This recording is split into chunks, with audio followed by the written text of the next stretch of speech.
Welcome to Holiday, where we sit over homemade challah on Friday afternoons and talk about intersections between the Old and New Covenants. My name is Tammy Priest, and I'm a Jewish believer in Jesus.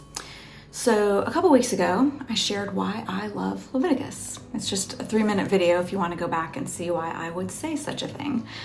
But after reading this week's passages in Leviticus, which included what to do when someone has a sickness that makes them unclean, there's a gospel connection that I want to make about the importance of community. So over and over in these chapters, God says that once you think you're healed, you go present yourself to the priest so he can verify that you're no longer unclean.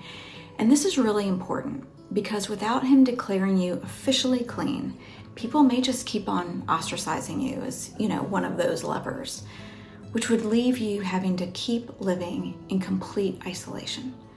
But once the priest declared you healed, you could re-enter society. And so when we see Jesus heal people with leprosy in the Gospels, he doesn't just say, you're healed, now, go about your business and live your best life. Instead, Jesus tells them to go and show yourself to the priest and offer the sacrifices that Moses commanded for your cleansing.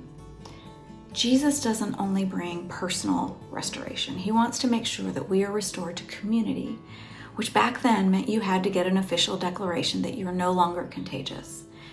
Part of our healing is to be brought back into fellowship with others. Because remember, the very first thing that God said wasn't good was that Adam was all alone.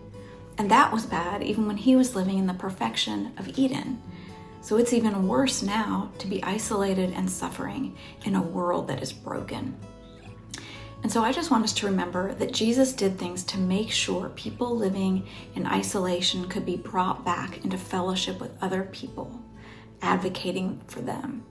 Because being pushed to the outside, all alone, is not good. So maybe we could ask God to bring people to our minds who are alone, whether it's because of sickness or immobility or broken relationships or even our own sin, being widowed, incarcerated, all sorts of ways that we find ourselves alone.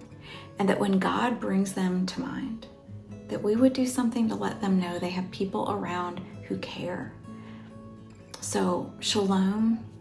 Peace to you on this Sabbath Eve, and knowing that we have been perfectly restored to God and restored to one another through Yeshua, the Messiah.